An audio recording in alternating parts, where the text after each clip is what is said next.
Hello दोस्तों, स्वागत है आप लोग का आरएम एकेडमी में। तो दोस्तों हम आपके लिए लेकर आए हैं प्रीवियस ईयर क्वेश्चन। दोस्तों रेलवे में जितने भी क्वेश्चन पूछे गए हैं सारे क्वेश्चन मैं आपके सामने रख रहा हूं दोस्तों, जितने भी टाइप के बन सकते हैं। अगर दोस्तों आप हमारे इस आरएम एकेडमी चैनल पर आप नए हैं दोस्तों, तो आरएम एकेडमी चैनल को जरूर सब्सक्राइब करिए, लाइक करिए और शेयर करिए। दोस्तों ये ऐसे क्वेश्चन है जो हर एक परीक्षा में, एलपी हो, टेक्नीशियन हो, ग्रुप डी हो, एनटीपीसी हो, ये हर जगह आपके क्वेश्चन पूछे ही पूछे जाते हैं। तो चलिए दोस्तों इसको हम क्लियर करते हैं अच्छे से। आइए देखते हैं हमारा पहला क्वेश्चन क्या कह रहा है, इसको जरा ध्यान समझेंगे। कह रहा है भाई कि 8 पुस्तकों का क्रय मूल्य 6 पुस्तकों के विक्रय मूल्य के समान है।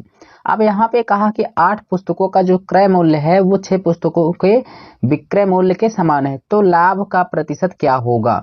अच्छा, तो यहाँ पे आपको एक बात ध्यान देना होगा, जब भी कहे कि ये बराबर है या समान है, तो आपको यहाँ पे ध्यान से देखना होगा कि यहाँ पे समान कह रहा है या बराबर कह रहा है।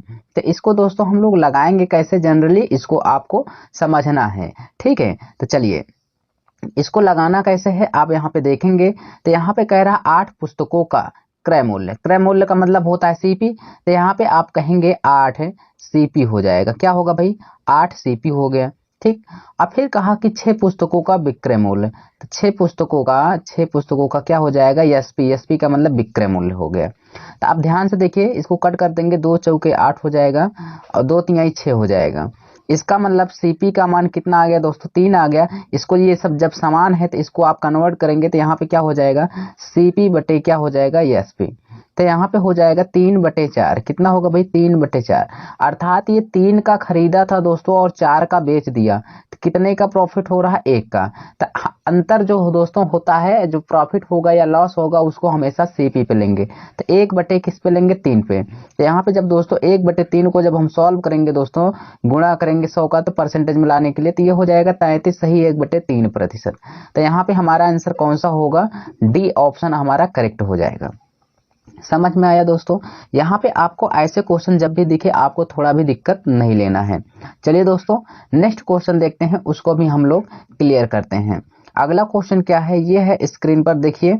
कह रहा है सेम उसी पैटर्न पर है, 120 वस्तुओं का क्रय मूल्य 80 वस्तुओं के विक्रय मूल्य के बराबर है, तो लाभ का प्रतिशत बताइए। चलिए मैंने आपको बताया है कि इसमें आपको कोई भी दिक्कत नहीं होगी दोस्तों। कैसे करना है इसको जरा ध्यान से समझेंगे। यहाँ पे कहा 120, तो सीपी कहा है, क्रय मूल्य कहा, क्रय मूल्य को हम सीपी कहते हैं यानी कास्ट प्राइस, ठीक है। और इसको हम एसपी कहते हैं भाई सेल प्राइस यानी विक्रय मूल्य। तो यहाँ पे कितना कहा है, आप कहेंगे 120, कितना है भाई, 120 वस्तु है और यहाँ पे कितना है 80। तो यहाँ पे ध्यान से देखिए, इनको जब हम कट कर लेंगे भाई, इसको जब हम कट करेंगे तो यहाँ पे 40 तिया कितना हो जाएगा भाई, 40 तिया हो जाएगा और 40 दूना हो जाएगा, ठीक है। तो यानी अब यहाँ पे हम करेंगे तो सीपी बटे क्या हो जाएगा, एसपी जब करेंगे दोस्तों, तो ये हमारा हो जाएगा सीपी का मान 2 हो जाएगा और एसपी का मान 3 हो जाएगा। तो 2 बटे कितना हो जाएगा, 3। अर्थात 2 का खरीदा था, आप देख रहे हैं 2 का खरीदा और 3 का बेच दिया है। 2 का खरीदा और 3 का बेच दिया है, तो उसे प्रॉफिट कितने का हो रहा है भाई, 1 रुपए का। कितने का प्रॉफिट हो रहा है, 1 का। अंतर किस पे लेंगे, हमेशा हम सीपी पे लेंगे, तो 1/2 हो जाएगा। जब दोस्तों 1/2 को हम जब सॉल्व करेंगे, गुणे 100 करेंगे, तो ये हमारा कट जाएगा, तो कितना आ जाएगा, 50%। बताइए समझ में आया कि नहीं आया। ऐसे क्वेश्चनों को आपको जल्दी से कर लेना है दोस्तों, सी ऑप्शन करेक्ट हो जाएगा। देख रहे हैं दोस्तों, आइए चलते हैं अगला क्वेश्चन देखते हैं, उसको भी हम लोग अच्छे से क्लियर करते हैं। दोस्तों चैनल को जरूर सब्सक्राइब करिए, लाइक करिए, और जितने भी इंपॉर्टेंट क्वेश्चन जो ज्यादा बार पूछे जाते हैं मैं आपको करा दूंगा, ठीक है। चलिए अगला क्वेश्चन देखते हैं दोस्तों हम लोग। तीसरा नंबर क्या कह रहा है, ये है आपके सामने क्वेश्चन। क्वेश्चन जो है वो कह क्या रहा है, इसको पहले समझेंगे।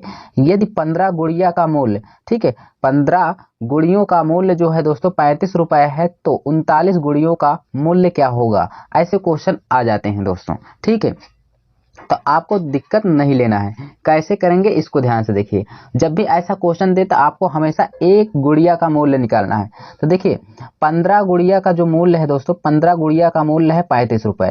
तो आप कहेंगे एक गुड़िया का मूल्य जो है दोस्तों कितना हो जाएगा, 35 बटे कितना हो जाएगा भाई, 35/15 हो जाएगा। क्योंकि एक गुड़िया का मूल्य 35 है, तो एक गुड़िया का मूल्य कितना हो जाएगा, 35/15 हो जाएगा।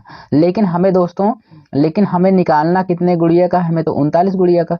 तो 39 गुड़िया का जब निकालना है दोस्तों, 39 गुड़िया का मूल्य, तो हम क्या करेंगे 35/15 गुणे कर देंगे 39, तो 39 गुड़िया का मूल्य निकल के आ जाएगा। कट कर लेंगे इसको, कट कैसे करेंगे भाई, इसको जरा ध्यान से देखिएगा। 3×5=15 हो जाएगा, 3 से कट करेंगे 13 हो जाएगा, ठीक है। अब यहाँ पे हम इसको कट करेंगे जब, तो इसको जब कट करेंगे 5 सत्ते कितना हो जाएगा 35 हो जाएगा, 13 सत्ते कितना हो जाएगा 91 हो जाएगा। तो यहाँ पे हमारा आंसर कितना हो जाएगा 91, अर्थात बी ऑप्शन करेक्ट हो जाएगा। ठीक भाई, 39 गुड़ियों का मूल्य कितना आ गया 91 रुपए आ गया, आपको दिक्कत नहीं होनी चाहिए। चलिए अगला क्वेश्चन देखते हैं और उसको भी शानदार तरीके से हम लोग सीखते हैं। अब दोस्तों आप लोग को समझ में आए तो कमेंट हमें जरूर करिएगा, ठीक है। ये आपके लिए बहुत ही बेहतरीन क्वेश्चन है दोस्तों, इसमें बहुत से लड़के कंफ्यूज हो जाते हैं, मैं आपको एकदम आसान भाषा में समझाऊंगा। देखिए जब भी ऐसे क्वेश्चन आए आपको करना क्या है, आपको यहाँ ध्यान देना है। एक व्यापारी 10 रुपए की 11 नारंगी के हिसाब से खरीदता है। अब यहाँ पे 10 रुपए में 11 की दर से वो खरीदता है, ठीक है।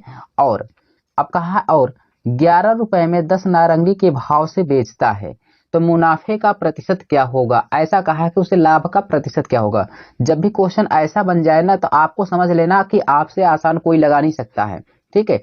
कुछ नहीं करना है, मैं यहाँ पे आपको बता दे रहा हूँ। क्या देखिए, एक होता है क्या दोस्तों, रुपया होता है, और क्या होती है वस्तु। इसको आपको ध्यान देना होगा, मैं आपको एकदम आसान तरीके से बताऊंगा। क्या होता है, रुपया होता है और वस्तु होता है। तो आपको यहाँ पे क्या लिखना होगा, रुपया। क्या लिखना होगा, रुपया लिखना होगा दोस्तों, इधर वस्तु लिखना होगा, ठीक है। रुपया वस्तु, जब भी ऐसा करेंगे तो आपको जल्दी से समझ में आ जाएगा। अब क्या करना है दोस्तों, अब यहाँ पे पहले वाले के पास चलिए। देखिए 10 रुपए में 11 के हिसाब से, 10 रुपए में 11 के हिसाब से भाई ये खरीदा है। क्या किया, खरीदा है, तो ये क्या हो जाएगा, सीपी होगा। भाई ये सीपी होगा कि नहीं होगा, 10 रुपए में 11 के हिसाब से क्या किया है, खरीदा है, तो ये इसका सीपी हो जाएगा। अब यहाँ पे अगला कहा है एसपी में, क्या कह दिया है, कहा कि 11 रुपए में 10 के भाव से बेचता है, तो यहाँ पे एसपी हो जाएगा। देखिए रुपया के सामने रुपया लिखिए, तो 11 रुपए में 10 के हिसाब से बेच दिया, बस हो गया, आपको कुछ करना नहीं है।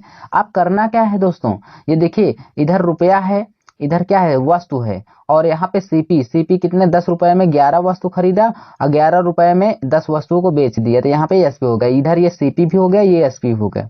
अब क्या करना है, आपको जनरली यहाँ पे ध्यान देना है, क्या इतना ध्यान देना है कि यहाँ पे जब भी ऐसा आए आप इसका 3x मल्टीप्लाई करेंगे। कैसा, 3x मल्टीप्लाई करेंगे बस, तो यहाँ पे करेंगे 10 धाम 100 हो जाएगा दोस्तों, और यहाँ पे करेंगे तो 11 ग्राम में कितना हो जाएगा 121।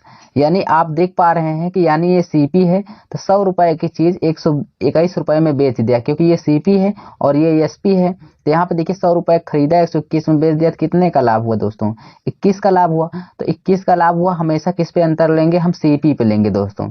तो यहाँ पे हो जाएगा 21 बटे कितना 100, परसेंटेज में लाने के लिए 100 का गुणा कर देंगे, तो ये दोस्तों 100 से 100 कट गया, ऑलरेडी हमारा आंसर कितना आ जाएगा 21% यहाँ पे लाभ होगा। ए ऑप्शन करेक्ट होगा।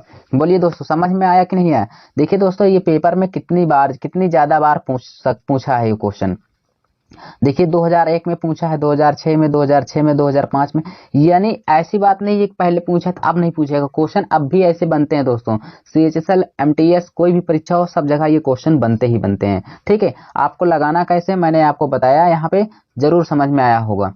चलिए अगला क्वेश्चन देखते हैं दोस्तों, उसको भी अच्छे से हम लोग क्लियर करते हैं। ये रहा बहुत ही जबरदस्त क्वेश्चन दोस्तों, जो बहुत ही अच्छा क्वेश्चन है। देखिए कहा कि एक आदमी 2 घड़ियों को प्रति घड़ी 99 रुपए में बेचता है।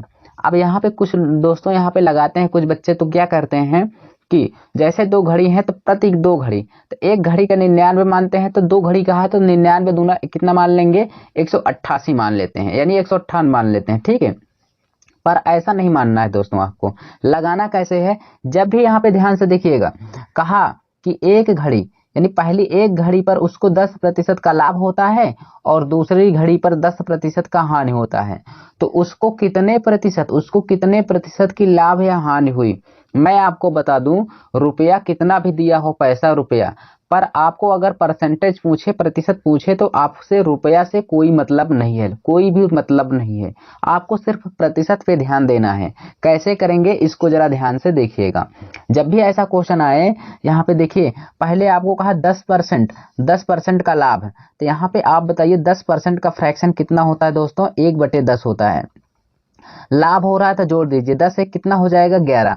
तो यानी हमारे पास जो दोस्तों था वो पहले था कितना, 10 रुपए था, और बाद में कितना हो गया 11 लाभ हुआ। तो फिर अगला आपसे क्या कहा है, अगला कहा 10% की हानि होती है। तो 10% की हानि यानी 10% का फ्रैक्शन 1/10 ही होता है। आपकी हानि हो रहा है तो 10 का उसका मूल्य था 1 रुपए की हानि हो रही, तो 10 में से 1 गया, कितना हो जाएगा 9 हो जाएगा। तो यहाँ पे दोस्तों 10 में से 1 चला गया तो कितना हो जाएगा 9 हो जाएगा। यानी यहाँ पे आपको पता चला दोस्तों क्या है, ये लाभ और हानि है। क्या है, लाभ और हानि।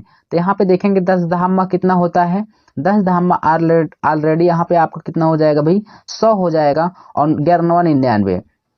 अब जरा ध्यान से देखिए, 100 रुपए में खरीदा था और 99 रुपए में बेच रहा था, यानी इसको आप ऐसे कह सकते हैं, पहले इसका मूल्य 100 रुपए था और बाद में 99 रुपए हो जा रहा है, तो कितने रुपए का उसे घाटा हो रहा है, 1 रुपए का। तो 1 रुपए का घाटा हो रहा है ना दोस्तों, परसेंटेज तो अभी आया नहीं है, तो हम इसका अंतर हमेशा किस पे लेंगे, पहले वाले पे। यानी पहले कितना था 100, तो 1/100 कर लेंगे दोस्तों, 1/100 करेंगे और गुणा करेंगे 100 का, क्योंकि परसेंटेज में लाने के लिए। तो 100 से 100 हमारा ऑलरेडी कट गया दोस्तों, 1% आ गया। अब ध्यान से समझने वाली बात क्या है यहाँ पे दोस्तों, क्योंकि 1% तो आपके पेपर में क्वेश्चन में यहाँ पे कहा भी है आंसर में कि हानि हुआ है कि लाभ। आपको यहाँ पे ये समझना है कि 100 रुपए की चीज थी, आपने पहले उसका 100 रुपए मूल्य था, आप उसको बेचे आप कितने 99 रुपए में, इसका मतलब आपने घाटे पर बेचा है, आपको हानि हुई है। तो यहाँ पे आपका आंसर हो जाएगा ए ऑप्शन करेक्ट होगा, जो यहाँ पे क्या हो जाएगा, हानि होगा दोस्तों। ठीक है, क्या हो जाएगा, हानि। तो दोस्तों यहाँ पे जितने भी क्वेश्चन मैंने आपको कराया दोस्तों, आपको जरूर समझ में आया होगा, उम्मीद करते हैं दोस्तों। और यहाँ पे मैं आपको बता दूं दोस्तों, हमारे इस आरएम एकेडमी चैनल को आप जरूर सब्सक्राइब करिए, लाइक करिए और शेयर करिए दोस्तों। ऐसे ही क्वेश्चन पाने के लिए दोस्तों आप जरूर सब्सक्राइब करिएगा। हम मिलेंगे आपको नेक्स्ट वीडियो में दोस्तों, तब तक के लिए धन्यवाद।